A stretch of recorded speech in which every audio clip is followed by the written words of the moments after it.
সন্ধ্যায় প্রধান উপদেষ্টার সঙ্গে বৈঠকে বসছে বিএনপি জামায়াত। চলমান পরিস্থিতি নিয়ে হতে পারে আলোচনা।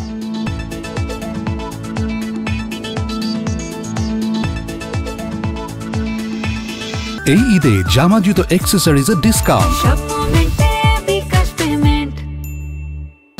প্রধান উপদেষ্টার পদত্যাগের ইচ্ছা ব্যক্তিগত বিষয় বলছে বিএনপি। গণতন্ত্রের জন্য সেনাবাহিনীর তাগিদ প্রশংসনীয়।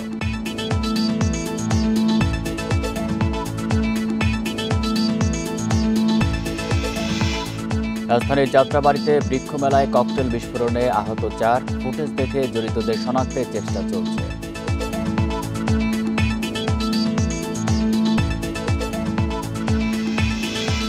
ব্যাংক থেকে 1,20,000 কোটি টাকা নিতে চায় সরকার। বাজেটের ঘাটতি জিডিপির 4.2%।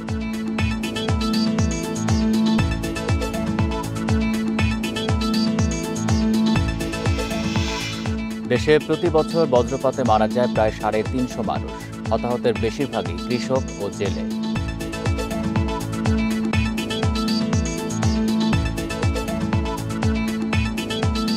স্বাগত ইন্ডিপেন্ডেন্ট সংবাদে। আপনাদের সাথে আছি আমি আলী আশরাফ। শুনছিলেন শিরোনাম, যাচ্ছি পুরো খবরে। প্রধান উপদেষ্টা অধ্যাপক ডক্টর মোহাম্মদ ইউনূসের সাথে আজ বৈঠকে বসবে বিএনপি ও জামায়াতে ইসলামী। সন্ধ্যায় পৃথকভাবে এই বৈঠকগুলো হওয়ার কথা রয়েছে। এর আগে বিএনপি ও জামায়াতে ইসলামীকে বৈঠকের আমন্ত্রণ জানান প্রধান উপদেষ্টা। শুক্রবার দল দুটির পক্ষ থেকে পৃথকভাবে এই তথ্য নিশ্চিত করা হয়।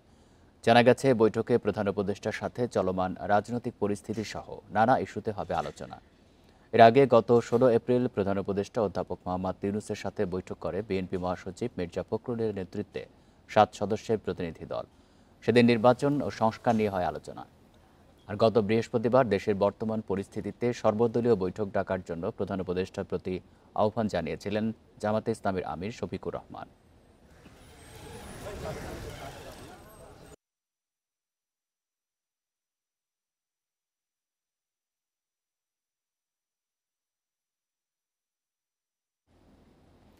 প্রধান উপদেষ্টা অধ্যাপক মোহাম্মদ ইউনূসের পদত্যাগের ইচ্ছা তার ব্যক্তিগত বিষয় বলে মন্তব্য করেছে বিএনপি। দলটির স্থায়ী কমিটির সদস্য সালাউদ্দিন আহমেদ বলেন, বিএনপি তার পদত্যাগ দাবি করেনি। শুক্রবার সন্ধ্যায় ইন্ডিপেন্ডেন্ট টেলিভিশনকে দেওয়া সাক্ষাৎকারে তিনি আরও বলেন, গণতন্ত্রে উত্তরণের পথে সেনাবাহিনীর তাগিদ দেওয়ার বিষয়টি প্রশংসার। দেশের বিরাজমান পরিস্থিতিতে ক্ষুব্ধ ও হতাশ অন্তর্বর্তী সরকারের প্রধান উপদেষ্টা অধ্যাপক মোহাম্মদ ইউনূস। বৃহস্পতিবার উপদেষ্টা পরিষদের বৈঠকে চলমান পরিস্থিতিতে ঠিকমতো দায়িত্ব পালন করতে পারবেন না এমন আশঙ্কা প্রকাশ করে পদত্যাগের ইচ্ছা প্রকাশ করেন তিনি। প্রধান উপদেষ্টার পদত্যাগের ইচ্ছা তার ব্যক্তিগত বিষয় বলে মনে করছে বিএনপি। দলটির স্থায়ী কমিটির সদস্য সালাউদ্দিন আহমেদ বলেন, বিএনপি প্রধান উপদেষ্টার পদত্যাগ দাবি করেনি। আমরা তো ওনার পদত্যাগ চাইনি, পদত্যাগ দাবি করেনি বিএনপি। তিনি আবেগের বশবর্তী হয়ে যদি দায়িত্ব পালন অপারগতা প্রকাশ করেন, সেটা নিতান্তই ওনার ব্যক্তিগত ব্যাপার হবে। তবে প্রধান উপদেষ্টা শেষ পর্যন্ত দায়িত্ব থেকে সরে গেলে রাষ্ট্র পরবর্তী করণীয় ঠিক করবে বলেও মন্তব্য করেন তিনি। এবং সেই ক্ষেত্রে রাষ্ট্র অবশ্যই বিকল্প খুঁজে নেবে। এখানে আবেগের কোনো বিষয় নাই, রাষ্ট্র পরিচালনার বিষয়। এবং আমি মনে করি পৃথিবীতে কেউ অপরিহার্য নয়। তারপরও আমরা আশা করব তিনি সম্মানিত ব্যক্তি, বিশ্ববরেণ্য একজন ব্যক্তিত্ব, তিনি অনুধাবন করবেন জাতির এই আকাঙ্ক্ষা।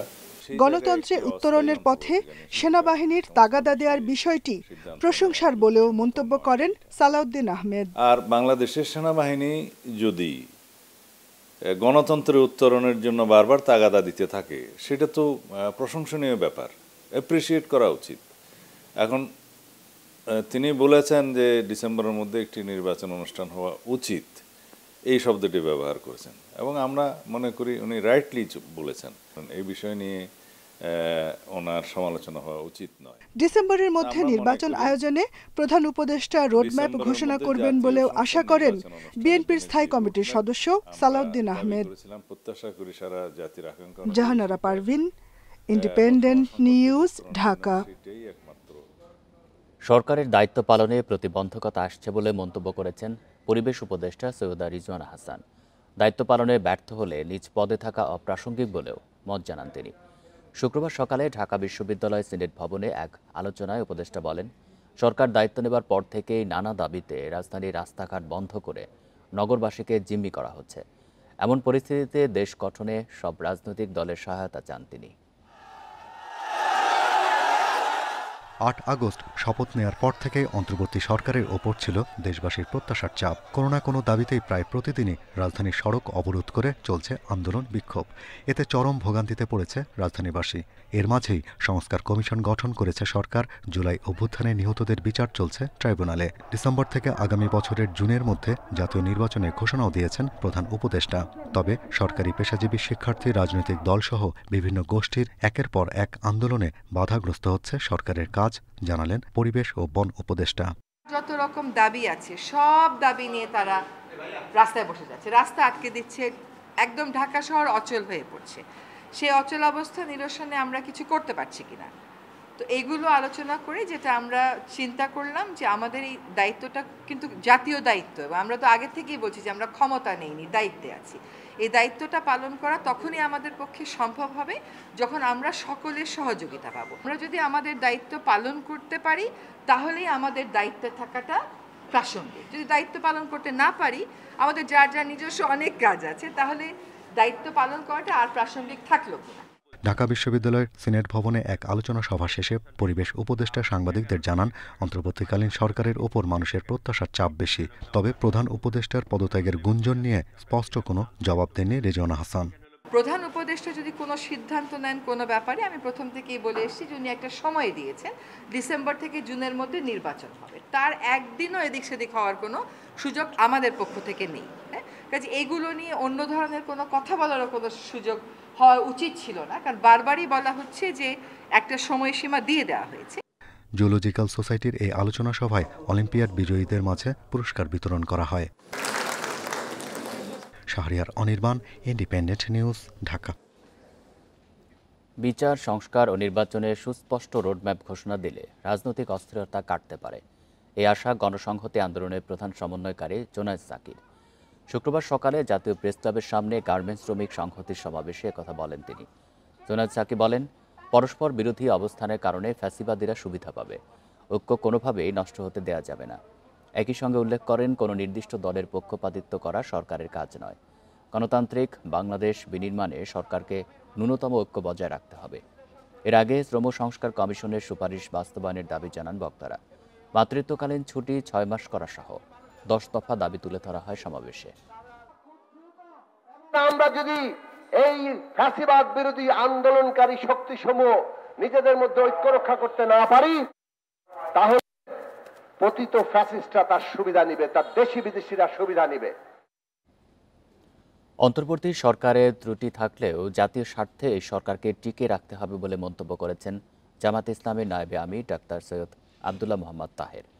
শুক্রবার বিকেলে রাজধানীর ডিপ্লোমা ইঞ্জিনিয়ার্স ইনস্টিটিউশনে ঢাকাস্থ পটুয়াখালী ফোরামের এক প্রীতি সমাবেশে এই মন্তব্য করেন তিনি। বলেন, অন্তর্বর্তী সরকারের অধীনে একটি সুষ্ঠু ও নিরপেক্ষ নির্বাচন জনগণের চাওয়া, তাই সবাইকে এই ব্যাপারে সহযোগিতা করতে হবে। নির্বাচনের সুস্পষ্ট রোডম্যাপ ঘোষণার দাবি জানিয়ে তিনি আরও বলেন, রাজনৈতিক দলগুলোর বিশ্বাসের ঘাটতি দেখা যাচ্ছে।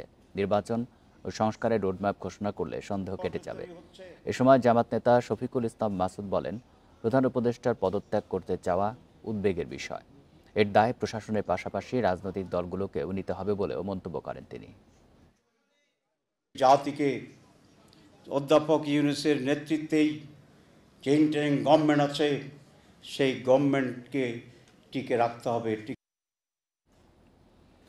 দাবি আদায়ে একের পর এক আন্দোলন চললে দেশকে ধ্বংসের হাত থেকে রক্ষা করা যাবে না বলে শঙ্কা জানিয়েছেন হেফাজতে ইসলামের নেতারা।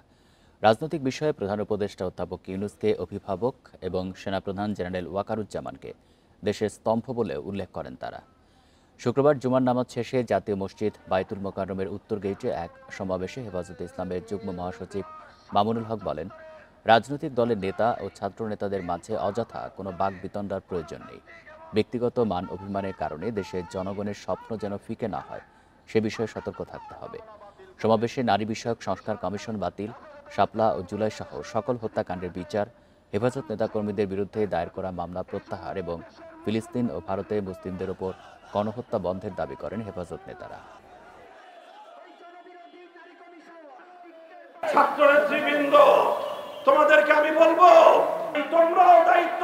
ভূমিকা পালন করো।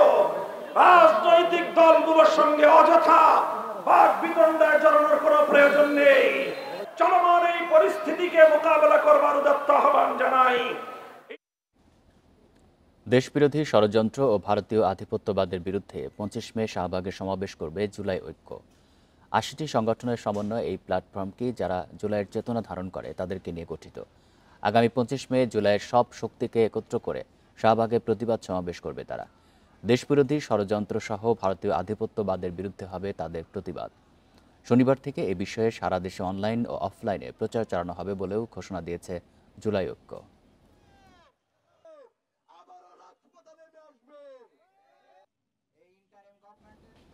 একতা বিনষ্টের ষড়যন্ত্রের প্রতিবাদে চট্টগ্রামে বিক্ষোভ মিছিল ও সমাবেশ করেছে জুলাই ঐক্য পরিষদ। এ সময় দ্রুত জুলাই সনদ ঘোষণার দাবি জানান তারা। এর আগে জুমার নামাজ শেষে নগরীর আন্দরকিল্লা শাহী জামে মসজিদ প্রাঙ্গণে জড়ো হন জুলাই ঐক্য পরিষদের নেতাকর্মীরা। এরপর শুরু হয় মিছিল। মিছিলটি বিভিন্ন সড়ক ঘুরে প্রেস ক্লাবে গিয়ে শেষ হয়। সেখানে সমাবেশে বক্তারা বলেন, জুলাই গণঅভ্যুত্থানের ঐক্য বিনষ্টে দেশ ও দেশের বাইরে ষড়যন্ত্র হচ্ছে। যারা ষড়যন্ত্র করে জুলাই ঐক্যকে বিনষ্ট করতে চাইছে তাদের এ দেশে স্থান হবে না বলে হুঁশিয়ারি দেন বক্তারা। জুলাই ঐক্য বিনষ্টকারীদের শাস্তির আওতায় আনার পাশাপাশি দ্রুত জুলাই ঘোষণাপত্র প্রকাশের দাবি জানান তারা। 15 দিনের মধ্যে জুলাই ঘোষণাপত্র জারি করার জন্য যা যা পদক্ষেপ নেওয়া প্রয়োজন আপনারা পদক্ষেপ নিন। সর্বোপরি সবাইকে আহ্বান জানাতে চাই, ঐক্যবদ্ধ থাকার বিকল্প কোনো কিছু নেই। আমরা অতি সত্বর দৃশ্যমান সংস্কার এবং বিচারের গতি দেখতে চাই এবং সরকারের প্রতিশ্রুতি অনুযায়ী জুলাই সনদ অতি বিলম্বে ঘোষণা করতে হবে। টঙ্গীতে ঝুট ব্যবসা নিয়ন্ত্রণ নিয়ে বিএনপি ও বৈষম্য বিরোধী ছাত্রদের মধ্যে সংঘর্ষে পুলিশ সহ অন্তত 5 জন আহত হয়েছেন। এ সময় বেশ কয়েকটি ককটেল বিস্ফোরণ হয়। পুলিশ ও স্থানীয়রা জানায়, দুপুরে গাজীপুরা এলাকায় একটি তৈরি পোশাক কারখানার ঝুট নিচ্ছিল বিএনপির একটি গ্রুপ। এ সময় বিএনপির আরেকটি দল ও বৈষম্য বিরোধী ছাত্রদের একটি অংশ এসে বাধা দেয়। এতে দুই পক্ষের মধ্যে ধাওয়া পাল্টা ধাওয়া সংঘর্ষের ঘটনা ঘটে। এ সময় বেশ কয়েকটি ককটেল বিস্ফোরণের ঘটনা ঘটে। পরে পুলিশ এসে পরিস্থিতি নিয়ন্ত্রণে আনে। এলাকায় অতিরিক্ত পুলিশ মোতায়েন করা হয়েছে।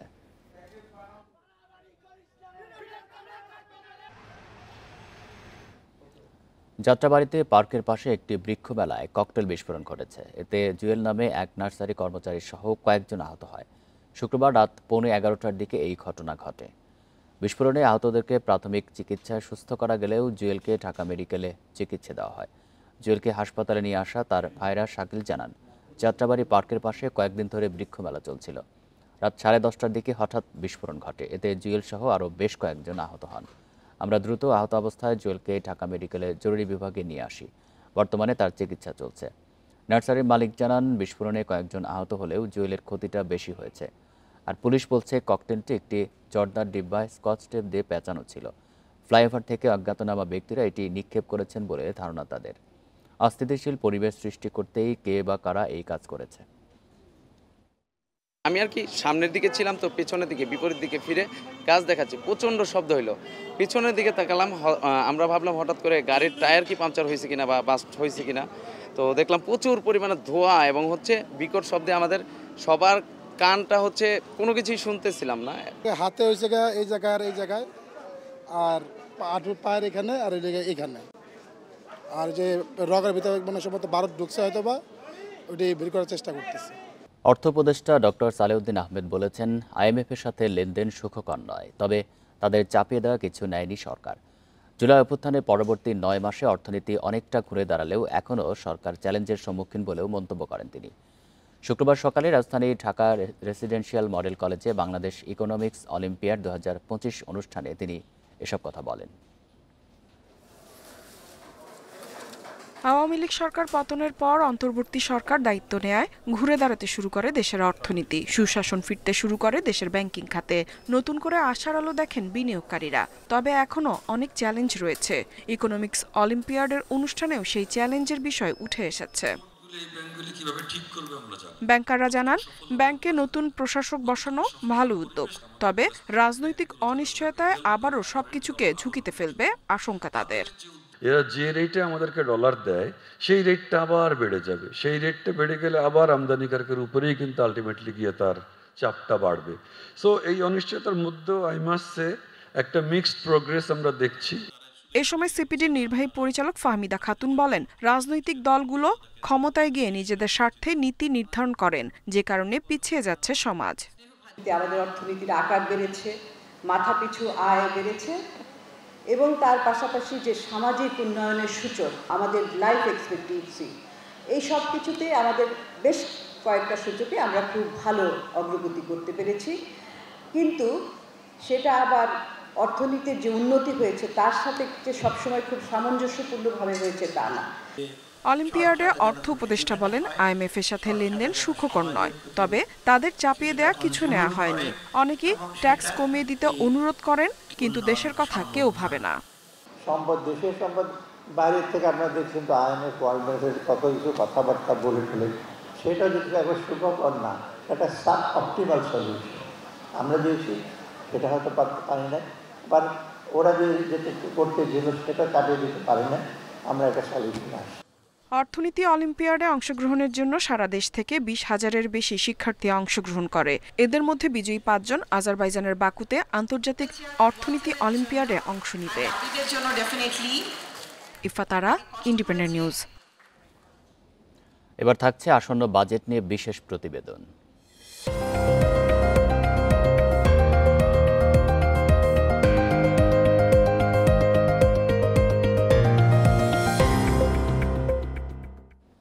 আগামী অর্থ বছরে বাজেট ঘাটতি জিডিপির 4.2% রাখা হতে পারে। এই ঘাটতি পূরণে দেশি বিদেশি উৎস থেকে ঋণ নেওয়া হবে।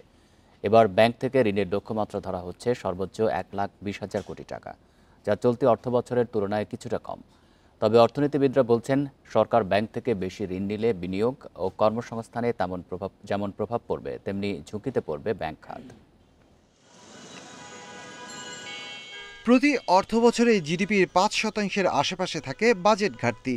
তবে আগামী অর্থবছরে ঘাটতি কমিয়ে 4.2% রাখা হতে পারে। ঘাটতি পূরণে বেশিরভাগ ঋণই নেওয়া হবে দেশের ব্যাংক ব্যবস্থা থেকে। আগামী অর্থবছরে মোট ঋণের মধ্যে নিট বিদেশি ঋণের লক্ষ্যমাত্রা কিছুটা বাড়িয়ে ধরা হচ্ছে 1,10,000 কোটি টাকা। বাকি 1,30,000 থেকে 40,000 কোটি টাকা হতে পারে দেশি ঋণ। এর মধ্যে ব্যাংক থেকে ঋণের লক্ষ্যমাত্রা ধরা হচ্ছে সর্বোচ্চ 1,20,000 কোটি টাকা। উন্নয়ন প্রকল্প করতে গিয়ে তারা খুব বেশি ঋণ ব্যাংকিং সেক্টর থেকে নেবে না, কারণ কিছু কিছু ব্যাংকের তো লিকুইডিটি ক্রাইসিস আছে। অর্থাৎ সেখানে যদি সরকার আবার তাদের পূর্বের বছরের তুলনায় অধিক পরিমাণে ঋণ নিতে থাকে, তবে প্রাইভেট সেক্টরে আবার ঋণ প্রাপ্তির সুযোগটা স্কুইজ হয়ে আসবে। চলতি অর্থবছরে সঞ্চয়পত্র বিক্রি থেকে 15,000 কোটি টাকা সংগ্রহের লক্ষ্যমাত্রা থাকলেও আগামী অর্থবছরে তা বাড়িয়ে 20,000 কোটি টাকা করা হচ্ছে। অর্থনীতি বিশ্লেষকরা বলছেন, অনুৎপাদনশীল খাতে সরকারের ব্যাংক ঋণের নির্ভরতা বাড়তে থাকলে বেসরকারি খাতে ঋণ প্রবাহ কমবে, যার নেতিবাচক প্রভাব পড়বে বিনিয়োগ ও কর্মসংস্থানে।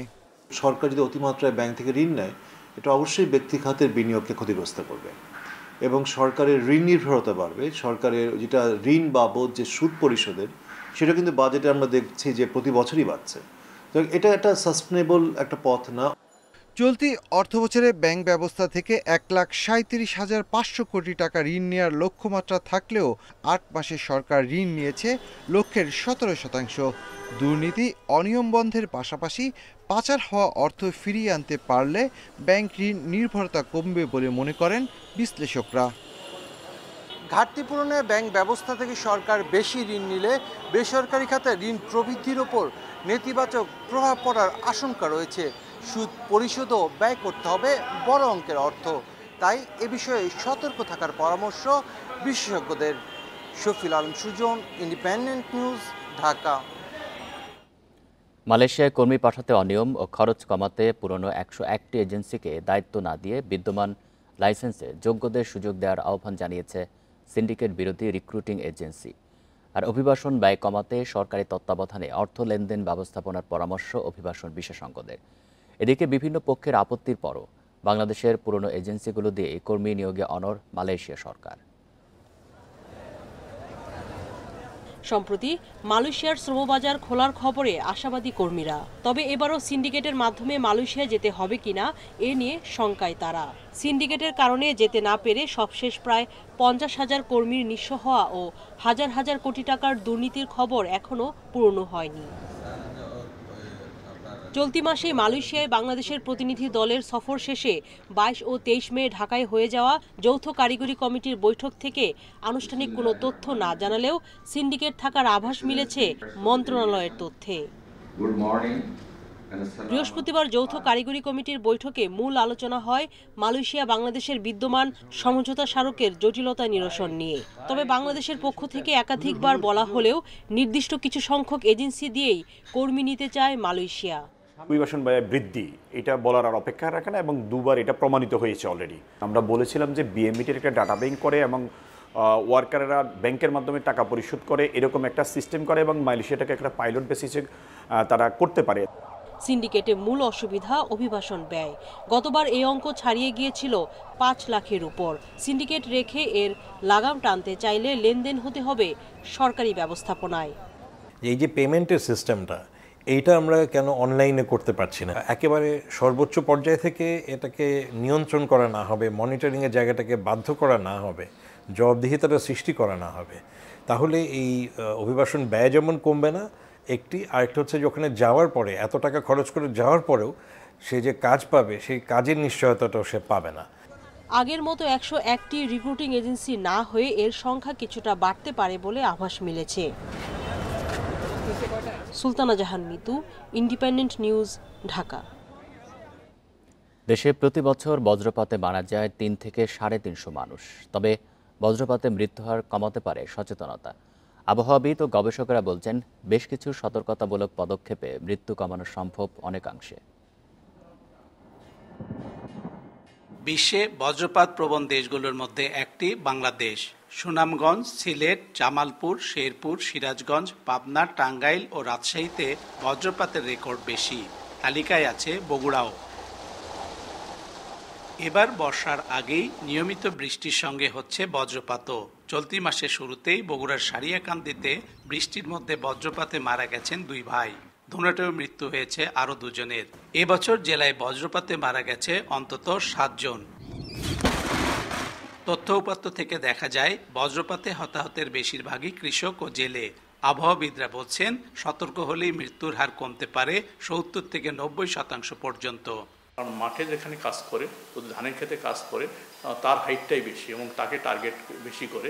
এবং আমরা দেখছি যে সবচেয়ে বেশি মারা যাচ্ছে কৃষক ভাইরাই।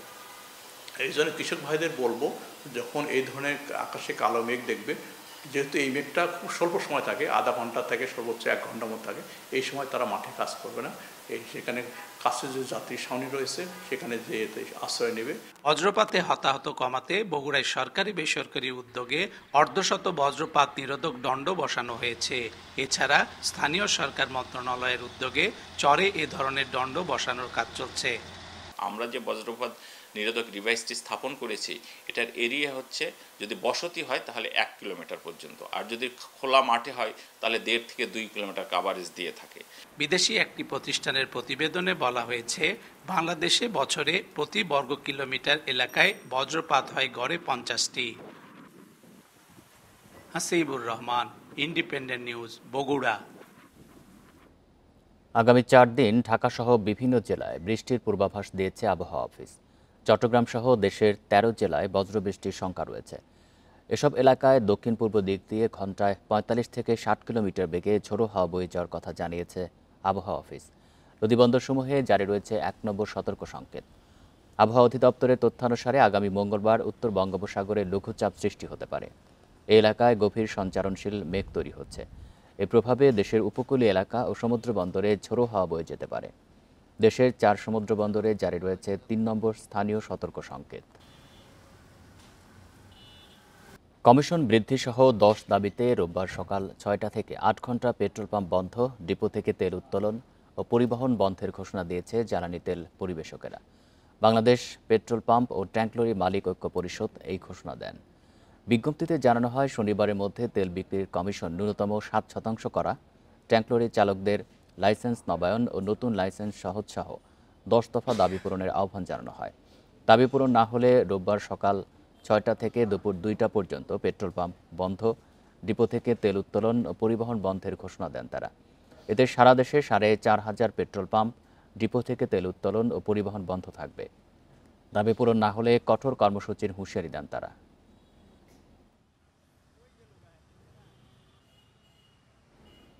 এবার কোরবানির বড় চমক, নাটোরের ২৫ মণ ওজনের বাদশা গরুটির দাম চাওয়া হচ্ছে ১২ লাখ টাকা। তবে দাম নিয়ে আলোচনার সুযোগ রয়েছে। নোয়াখালীতে আলোচনার কেন্দ্রবিন্দু হোলস্টাইন ফ্রিজিয়ান জাতের ষাঁড় তুফান। ২৪ মণ ওজনের তুফানের প্রতি মাসের খাবার খরচ ৬৫,০০০ টাকা। কোরবানি উপলক্ষে নাটোরের নলডাঙ্গার কৃষক আব্দুল মজিদ ২৫ মণ ওজনের গরু প্রস্তুত করেছেন। গরুটির নাম রাখা হয়েছে বাদশা। আর বাদশাকে দেখতে ভিড় করছেন উৎসুক জনতা। ক্রেতাও আসতেছে, প্লাস এলাকাবাসী যত আছে পার্শ্ববর্তী এলাকার লোক সকাল বিকাল দেখতেছে। ২৫ মণ ওজনের গরুটির দাম চাওয়া হয়েছে ১২ লাখ টাকা, আর সাথে ক্রেতার জন্য একটি খাসি ফ্রি। ক্রেতা আসলে আলোচনা সাপেক্ষে দাম ঠিক করা হবে, তবে এই গরুটার সাথে একটা খাসি ফ্রি দেব। গরুটা কিনে আনে তখন আমি খুশি হয়ে নাম রাখি নাটোরের বাদশা। উপজেলা প্রাণী সম্পদ কর্মকর্তা জানিয়েছেন, গরুটিকে প্রাকৃতিকভাবে দেশীয় খাবার দিয়ে লালন পালন করা হয়েছে। আনুমানিক ওজন প্রায় ১,০০০ কেজি, প্রায় ২৫ মণ, এবং গরুটি সে সম্পূর্ণ প্রাকৃতিক উপায়ে ঘরে তৈরি খাবার দিয়ে, গম ভাঙা, ভুট্টা ভাঙা, ডাল ভাঙা এই মিশ্রণ খাবার দিয়ে এবং নিয়মিত কৃমিনাশক করে, এবং কোরবানির আগেই সে লাম্পি, যে বর্তমান সংক্রামক লাম্পি রোগের টিকাও নিয়ে নিয়েছেন। গরুটি প্রস্তুত আছে। নোয়াখালীতে আলোচনার কেন্দ্রবিন্দু হোলস্টাইন ফ্রিজিয়ান জাতের ষাঁড় তুফান। ২৪ মণ ওজনের তুফানের খাদ্য তালিকায় প্রাকৃতিক খাবারের সঙ্গে রয়েছে আপেল, কমলা, মাল্টা, কলাসহ নানা রকম ফলমূল। ২৫ মাসে যদি ২৫ মণ হয়, সেই ক্ষেত্রে আমার মনে হয় এই গরুটা এত কম ডিউরেশনের মধ্যে এত ওয়েট, এটা আমার মনে হয় বাংলাদেশের সেরা গরু হবে বলে আমি মনে করি। শখের বর্ষে ৫ মাস আগে ষাঁড়টি চট্টগ্রাম থেকে আনেন নোয়াখালী সদর উপজেলার চিকিৎসক। ৬ ফুট উচ্চতার ষাঁড়ের দাম ধরা হয়েছে ১২ লাখ টাকা। সোহেলি জাহান, ইন্ডিপেন্ডেন্ট নিউজ। জাতীয় কবি কাজী নজরুল ইসলামের ১২৬তম জন্মবার্ষিকীর অনুষ্ঠান এবার কুমিল্লার মুরাদনগরের দৌলতপুরে অনুষ্ঠিত হচ্ছে। নার্গিস নজরুলের স্মৃতি বিজড়িত দৌলতপুরে চলছে শেষ মুহূর্তের প্রস্তুতি। জাঁকজমকপূর্ণভাবে কবির জন্মবার্ষিকী উদযাপনে আয়োজন চলছে ময়মনসিংহেও। ৩ দিনব্যাপী আলোচনা সভা, সাংস্কৃতিক অনুষ্ঠান ছাড়াও থাকবে গ্রামীণ মেলা। ২৪-এর গণ অভ্যুত্থান, কাজী নজরুলের উত্তরাধিকার নামে কুমিল্লায় জাতীয় কবির ১২৬তম জন্মদিন উদযাপনের আয়োজন চলছে। এর মধ্যে জেলা প্রশাসন ও নজরুল ইনস্টিটিউটের আয়োজনে সম্পন্ন হয়েছে চিত্রাঙ্কন, নাচ গান ও আবৃত্তি প্রতিযোগিতা। উৎসব উপলক্ষে জেলা শিল্পকলা একাডেমি প্রাঙ্গণ প্রস্তুত করা হয়েছে। এছাড়া নানা অনুষ্ঠানের জন্য সাজানো হয়েছে কবির স্মৃতি বিজড়িত মুরাদনগর উপজেলার দৌলতপুর। ২৫শে মে এবং ২৭শে মে অনুষ্ঠান কুমিল্লা জেলা শিল্পকলা একাডেমিতে অনুষ্ঠিত হবে, এবং ২৬ তারিখের অনুষ্ঠানটি আমাদের কুমিল্লা জেলার মুরাদনগর উপজেলার দৌলতপুরে অনুষ্ঠিত হতে যাচ্ছে। দিবসটি উদযাপন উপলক্ষে কবির বাল্যস্মৃতি বিজড়িত ময়মনসিংহে ত্রিশালেও নানা কর্মসূচি হাতে নিয়েছে স্থানীয় প্রশাসন। চলছে শেষ মুহূর্তে প্রস্তুতি। আমাদের ত্রিশালবাসীর দাবির প্রেক্ষিতে এবার প্রোগ্রামটি আমাদের নজরুল একাডেমির মাঠে অনুষ্ঠিত হচ্ছে। এখানে আমাদের বিশাল প্যান্ডেল হচ্ছে, জাতীয় পর্যায়ের সাথে মিল রেখে এবং প্রায় সমান আনুষ্ঠানিকতার মাধ্যমে আমাদের এই অনুষ্ঠানটি অনুষ্ঠিত হবে। কবির জন্মবার্ষিকী উপলক্ষে প্রতিবারের মতো এবারও মেলার আয়োজন রয়েছে। এর মধ্যে দেশের বিভিন্ন প্রান্ত থেকে এসেছেন ব্যবসায়ীরা। 4 থেকে 5 বছর ধরে আমি এখানে আসি। মেলা আসলে পরে বেচা কিনা মোটামুটি ভালোই হয়। 3টা গেট আছে, 3টা গেটে আমরা সার্বক্ষণিক সিসি ক্যামেরার ব্যবস্থা করব। এবার 25 মে থেকে 27 মে পর্যন্ত চলবে জন্মবার্ষিকীর অনুষ্ঠান। রেশমি নন্দী, ইন্ডিপেন্ডেন্ট নিউজ। নির্মাণের 5 মাস পরেও বরিশালে চালু করা যায়নি চাল সংরক্ষণের অত্যাধুনিক সাইলো। তবে যন্ত্রপাতি সচল রাখতে প্রতি মাসে বিদ্যুৎ বিল সহ আনুষঙ্গিক খরচ হচ্ছে 10 লাখ টাকা। দক্ষ জনবল ও চাল সরবরাহ না থাকা এই অবস্থা বলে দাবি প্রকল্প সংশ্লিষ্টদের। বরিশাল বিভাগের 6 জেলার খাদ্য সংরক্ষণ নিশ্চিতে 2021 সালের জুনে কীর্তনখোলা নদীর পাড়ে স্টিল রাইস সাইলো নির্মাণ শুরু হয়, যা শেষ হয়েছে গত ডিসেম্বরে। তবে এখনও চালু করা যায়নি অত্যাধুনিক এই চাল সংরক্ষণাগার। কাজ শেষ হয়েছে প্রায় ডিসেম্বরে। আমরা গভর্নমেন্টকে হ্যান্ডওভারের জন্য অ্যাপ্লাই করে রাখছি যে এটা হ্যান্ডওভারের জন্য, কিন্তু গভর্নমেন্ট এখনও নিতে পারে নাই। আমাদের ডিসেম্বর থেকে আমরা আমাদের দেখা গেছে অতিরিক্ত সিকিউরিটি, তারপরে বিদ্যুৎ সব কিছু নিয়ে অতিরিক্ত মানে টাকা গুনতে হচ্ছে। এখন পর্যন্ত কোনো চাল সংগ্রহ করা হয়নি এই সাইলোতে, তবে নির্মাণ শেষের পর থেকে যন্ত্রপাতি চালু রাখা হয়েছে। এতে প্রতি মাসে অপচয় হচ্ছে বিদ্যুৎ বিল। ওনাদের আসলে দক্ষ জনবলের একটা থাকতে পারে, তো ওনাদের কিছু লোক আসছে, ওনাদের আমরা ট্রেন আপ করতেছি, বা অলরেডি আমরা আরও বলছি যে আরও লোক পাঠান, আমরা ট্রেন আপ করে দেবো। আর হচ্ছে ওনাদের নিতেছে না, যার কারণে আমাদের হচ্ছে পার মান্থ অ্যাপ্রক্সিমেটলি প্রায় 10 লাখ টাকার মধ্যে আমাদের এক্সট্রা খরচ হতেছে, যেটা হচ্ছে আমাদের লাভ থেকে এখন এটা হচ্ছে লজের দিকে যাচ্ছে আর কি। 48,000 মেট্রিক টন চালের গুণগত মান 3 বছর পর্যন্ত বজায় রাখা সম্ভব এই সাইলোতে, তবে প্রয়োজনীয় জনবলের অভাবে এখনও তা চালু করা যায়নি। খাদ্য মন্ত্রণালয় থেকে জনবল দিয়েছে, তাদেরকে আমরা প্রশিক্ষণ দিচ্ছি এবং প্রতিনিয়ত আমরা এখানকার যে আমাদের মেশিনারিজ ইকুইপমেন্টগুলো আছে, কনভেয়ার বেল আছে, আমরা প্রতিদিন এগুলা ট্রায়ালের মধ্যে রেখেছি। বরিশাল বিভাগ থেকে 15 জন কর্মীকে সাইলো কাজে যুক্ত করা হয়েছে। কয়েকজনকে প্রশিক্ষণ দেয়া হলেও নিরাপত্তার অভাবে চালু করা সম্ভব হচ্ছে না।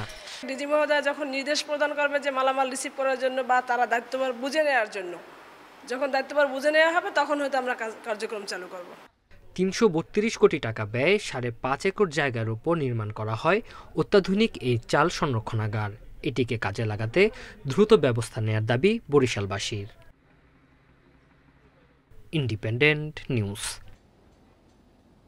কক্সবাজার সমুদ্র সৈকতে ভেসে এলো বিরল প্রজাতির ডলফিন। বিকেলে ইনানি সৈকতে পাথরে আটকা পড়ে ডলফিনটি। ধারণা করা হচ্ছে 10 ফুট দৈর্ঘ্যের ডলফিনটি ইরাবতী প্রজাতির।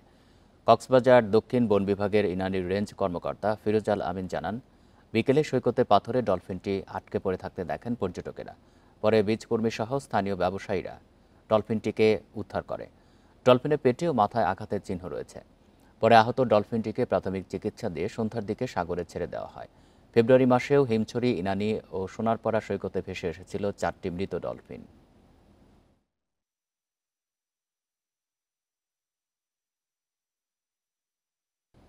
এই ছিল এখনকার সংবাদে। ইন্ডিপেন্ডেন্ট টেলিভিশনের সব খবরের আরও বিস্তারিত জানতে চোখ রাখুন ফেসবুক, ইউটিউব এবং এক্সে। ধন্যবাদ সবাইকে।